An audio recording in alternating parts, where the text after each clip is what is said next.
अभी तक आपने सुना कि किस तरह नेपोलियन के आदेश पर पशुओं को प्राणदंड मिले।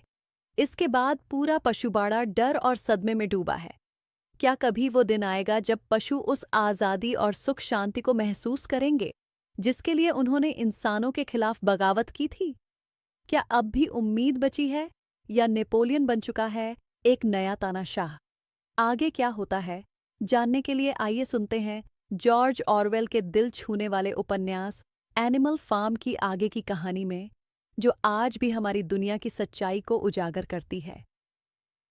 कुछ दिन बीतने के बाद प्राणदंडों से उपजा आतंक धुंधला पड़ चुका था। कुछ एक पशुओं को याद था कि छठे धर्मादेश में यह आदेश था कि कोई भी किसी दूसरे पशु को नहीं मारेगा। हालांकि किसी की भी हिम्मत नहीं थी कि सुअरों या कुत्तों की मौजूदगी में इसका जिक्र कर सके। यह महसूस किया जाता था कि जो हत्याएं की गई थीं, वे इस आदेश से मेल नहीं खाती थीं। क्लोवर ने बेंजामिन से कहा कि वह उसे छठा धर्मादेश पढ़कर सुनाए, और जब बेंजामिन ने हमेशा की तरह ऐसे मामलों में टांग अड़ाने से इनकार कर दिया, तो उसने मुरियल को थामा। मुरियल ने उसे धर्मादेश पढ़कर सुनाया। यह इस प्रकार था: कोई भी पशु किसी दूसरे पशु को बिना वजह नहीं मारेगा। पता नहीं यह कैसे हुआ, पर बीच के दो शब्द बिना वजह पशुओं की याददाश्त से उतर गए थे। लेकिन अब उन्होंने पाया कि धर्मादेश का उल्लंघन नहीं हुआ है, क्योंकि उन विश्वासघातियों को मारने की उचित वजह थी उनकी स्नोबॉल के साथ मिली भगत। पूरे बरस भर पशुओं ने पिछले वर्ष की तुलना में बहुत अधिक मेहनत की। पवन चक्की को बनाना, उसकी दीवारों को पहले से दुगुना मोटा रखना और उसे नियत समय में पूरा करना, और इसके साथ साथ बाड़े के नियमित कार्य करना सचमुच बहुत मेहनत का काम था। ऐसे भी वक्त आए जब पशुओं को लगा कि वे जोंस के दिनों की तुलना में ज्यादा घंटों तक काम करते हैं और उतनी अच्छी खुराक भी नहीं पाते हैं।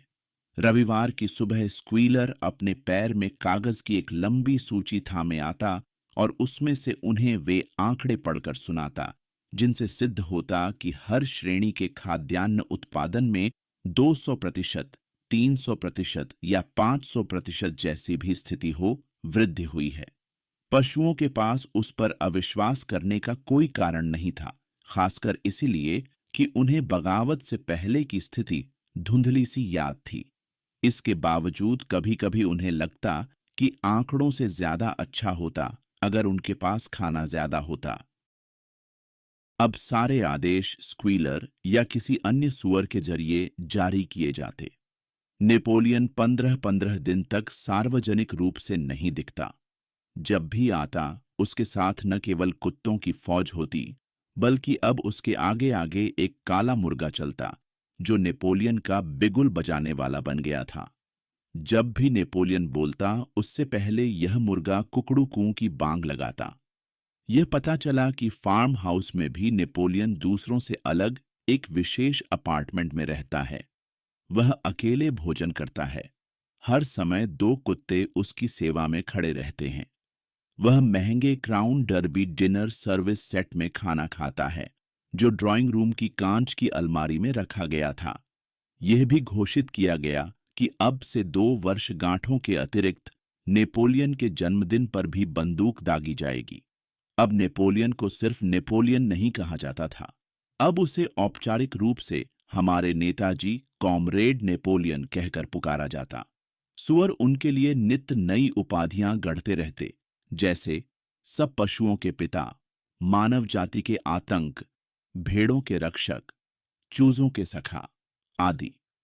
स्क्वीलर अपने भाषणों में आंसू बहाते हुए नेपोलियन की बुद्धिमत्ता और पवित्रता का गुणगान करता तथा अन्य बाड़ों में दुखी पशुओं के प्रति उनके हृदय में फूटते प्रेम की व्याख्या करता।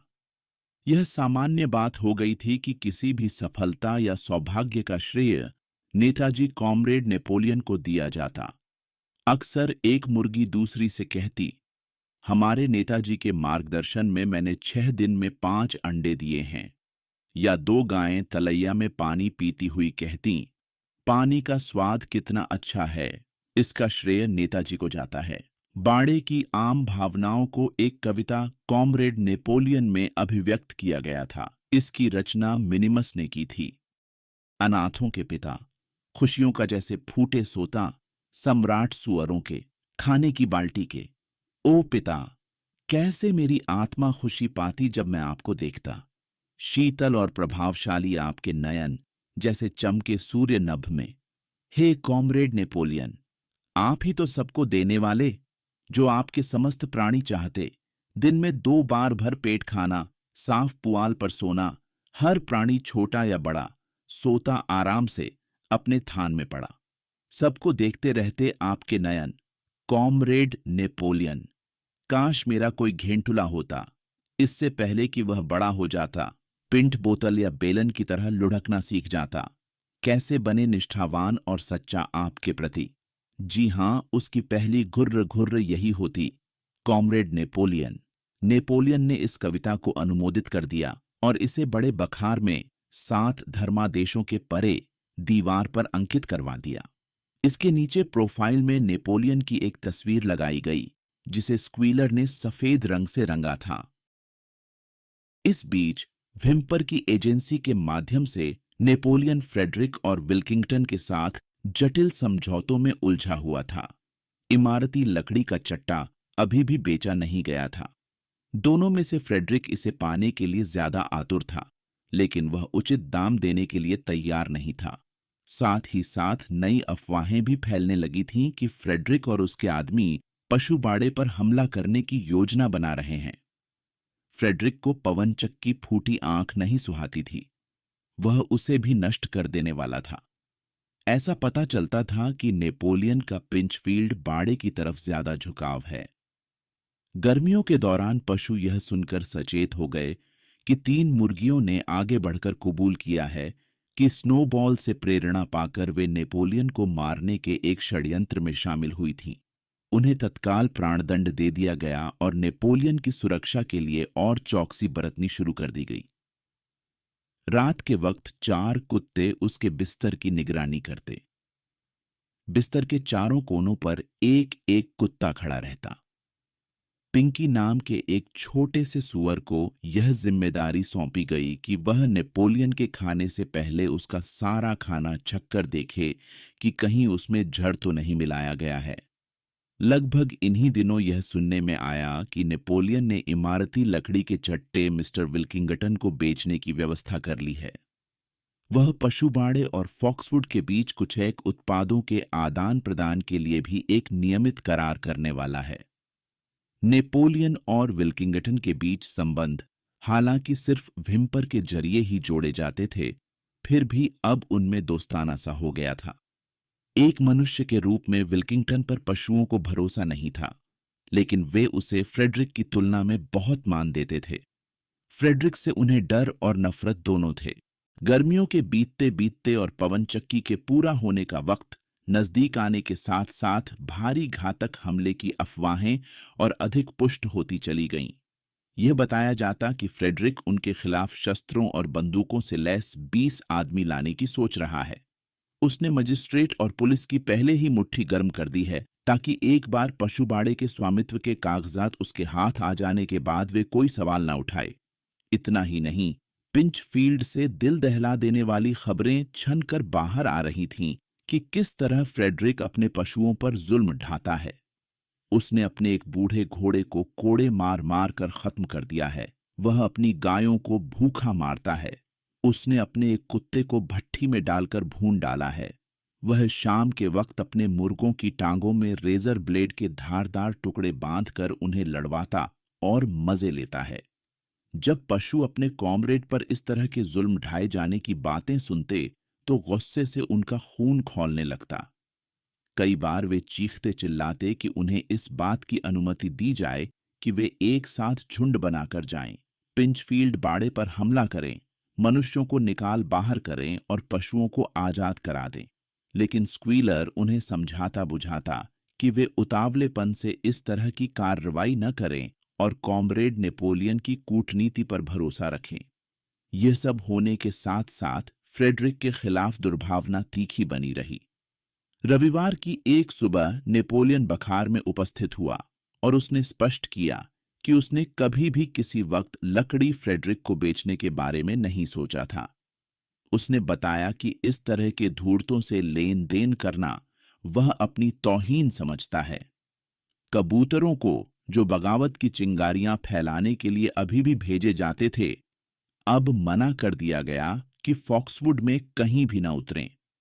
उन्हें यह भी आदेश दिया गया कि पहले के नारे मनुष्य जाति का नाश हो के स्थान पर अब वे फ्रेडरिक का नाश हो कहा करें। गर्मियों के खत्म होते होते स्नोबॉल की एक और कारस्तानी सामने आई। गेहूं की फसल खरपतवार से भरी पड़ी थी।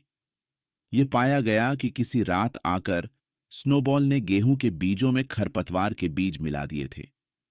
एक हंस ने स्क्वीलर के सामने अपना अपराध स्वीकार किया कि वह इस षड्यंत्र में सहभागी था। उसने तत्काल ही धतूरे के बीज निगलकर खुदकुशी कर ली। पशुओं को अब यह भी पता चला कि उनमें से कई जो अब तक मानते चले आ रहे थे, स्नोबॉल ने पशुवीर उत्तम कोटि का सम्मान कभी भी प्राप्त नहीं किया था। यह एक कल्पित कहानी मात्र थी, जिसे तबेले की लड़ाई में पीठ दिखाने के लिए उसकी निंदा की गई थी। एक बार फिर कुछ पशुओं ने इस बात को थोड़ा हक्का बक्का होकर सुना, लेकिन जल्दी ही स्क्वीलर उन्हें पटाने में सफल हो गया कि यह उनकी ही याददाश्त का दोष है। शरद ऋतु में विस्मय भरे और थकान से चूर कर देने वाले प्रयासों से दो काम पूरे कर लिए गए। एक तो फसल समय पर काट ली गई और उसी के साथ लगभग उसी समय पवन चक्की पूरी कर ली गई। मशीन अभी लगाई जानी बाकी थी, जिसकी खरीद के लिए व्हिम्पर मोल भाव कर रहा था, लेकिन ढांचा पूरा कर लिया गया था। हर मुश्किल के होते हुए नौसिखियापन के बावजूद बाबा आदम के जमाने के औजारों के साथ फूटी किस्मत के होते हुए और स्नोबॉल की कपटता के होते हुए काम को ठीक नियत दिन पर पूरा कर लिया गया था। थकान से चूर लेकिन गर्व से भरे पशु अपने उत्कृष्ट निर्माण के चारों ओर चक्कर लगाते रहे। यह उन्हें पहले बनाई गई पवन चक्की की तुलना में बहुत सुंदर लग रही थी। इसके अलावा इसकी दीवारें भी पहले की तुलना में दुगनी मोटी थीं। इसे इस बार विस्फोटक से कम किसी चीज से गिराया नहीं जा सकेगा। और जब उन्होंने सोचा कि उन्होंने इसके लिए कितनी मेहनत की है, किस तरह की हताशाओं से उन्हें पार पाना पड़ा है, और जब पवन चक्की में पाल लगा दिए जाएंगे और डायनमो चलने लगेंगे तो उनकी जिंदगी में कितना बड़ा अंतर आ जाएगा। जब उन्होंने यह सब सोचा तो उनकी सारी थकान मिट गई। वे पवन चक्की के चारों तरफ उछले फुदके। उन्होंने विजय की किलकारियां मारी। अपने कुत्तों और मुर्गे की अगवानी में नेपोलियन खुद आया। उसने पूरे किए गए काम का मुआयना किया। उसने खुद आगे बढ़कर पशुओं को इस उपलब्धि पर बधाई दी और घोषणा की कि यह चक्की नेपोलियन चक्की कहलाएगी। 2 दिन बाद पशुओं को बखार में एक विशेष बैठक के लिए बुलाया गया। जब नेपोलियन ने उन्हें बताया कि उसने इमारती लकड़ी के चट्टे फ्रेडरिक को बेच दिए हैं, तो वे आश्चर्य के मारे मुंह बाएं देखते रह गए। नेपोलियन ने आगे बताया कि कल फ्रेडरिक की गाड़ियां आएंगी और लकड़ी ढोना शुरू कर देंगी। विल्किंगटन के साथ अपनी आभासी दोस्ती की पूरी अवधि के दौरान नेपोलियन ने दरअसल फ्रेडरिक के साथ एक गुप्त करार किया हुआ था। फॉक्सवुड के साथ सभी संबंध तोड़ दिए गए। विल्किंगटन के पास अपमानजनक संदेश भेजे गए। कबूतरों से कहा गया कि वे पिंचफील्ड बाड़े की तरफ देखें भी नहीं और फ्रेडरिक का नाश हो के अपने नारे के स्थान पर विल्किंगटन का नाश हो का नारा लगाया करें। इसी समय नेपोलियन ने पशुओं को आश्वस्त किया कि पशुबाड़े पर आसन्न हमले के किस्से एकदम मनगढ़ंत थे। फ्रेडरिक के अपने पशुओं पर क्रूरता की कहानियां बहुत बढ़ा चढ़ाकर बताई गई थीं। लगता है ये सारी अफवाहें स्नोबॉल और उसके एजेंटों ने उड़ाई थीं। अब यह प्रतीत हुआ कि आखिर स्नोबॉल पिंचफील्ड फार्म में ही तो छुपा हुआ था। दरअसल वह तो अपनी पूरी जिंदगी में उस तरफ गया ही नहीं। ये बताया गया कि वह फॉक्सवुड में पूरे ठाठ बाट के साथ आराम की जिंदगी बसर कर रहा है, और सच तो ये है कि पिछले कई सालों में विल्किंगटन से पेंशन खा रहा है। सुअर नेपोलियन की चतुरता पर भाव विभोर थे। विल्किंगटन के साथ दोस्ती का दिखावा करके उसने फ्रेडरिक को अपनी कीमत 12 पाउंड बढ़ाने पर मजबूर कर दिया था। लेकिन स्क्वीलर का कहना था कि नेपोलियन के दिमाग की उत्कृष्टता तो इस तथ्य से पता चलती है कि वास्तव में वे किसी पर भी, यहां तक कि फ्रेडरिक पर भी, भरोसा नहीं करते। फ्रेडरिक लकड़ी के दाम चेक जैसी किसी चीज के माध्यम से चुकाना चाहता था। शायद चेक कागज का एक टुकड़ा होता है जिस पर अदा करने का वचन लिखा होता है। लेकिन नेपोलियन उसके भी गुरु हैं। उन्होंने मांग रखी कि भुगतान असली 5 पाउंड के नोटों में किया जाए और ये नोट लकड़ी उठाने से पहले सौंप दिए जाए। फ्रेडरिक पहले ही भुगतान कर चुका है। उसने जो राशि चुकाई है वह पवन चक्की के लिए मशीनरी खरीदने के लिए एकदम काफी है। इस बीच लकड़ी की ढुलाई तेजी से चल रही थी। जब सारा माल जा चुका तो फ्रेडरिक के बैंक नोटों के दर्शन करने के लिए बखार में एक विशेष सभा बुलाई गई। परम आनंद से मुस्कुराता हुआ, अपने दोनों मेडल धारण किए नेपोलियन चबूतरे पर पुआल की मसनद पर पसरा हुआ था। उसके बगल में फार्म हाउस की रसोई से लाई गई चांदी की एक तश्तरी में नए कड़कते नोट एक गड्डी में सजाकर रखे हुए थे। पशु धीमे धीमे उसके आगे से गुजरे और हरेक ने भरपूर आंखों से नोटों को निहारा। बॉक्सर ने बैंक नोटों को सूंघने की नीयत से अपनी नाक आगे की। उसकी सांस से चिकने सफेद नोट हिले और सरसरा उठे। 3 दिन बाद एक हंगामा मच गया। विम्पर बीमारों की तरह पीला थोबड़ा लटकाए अपनी साइकिल पर हड़बड़ाता हुआ आया। साइकिल अहाते में लुढ़काई और सीधे फार्म हाउस की तरफ लपका।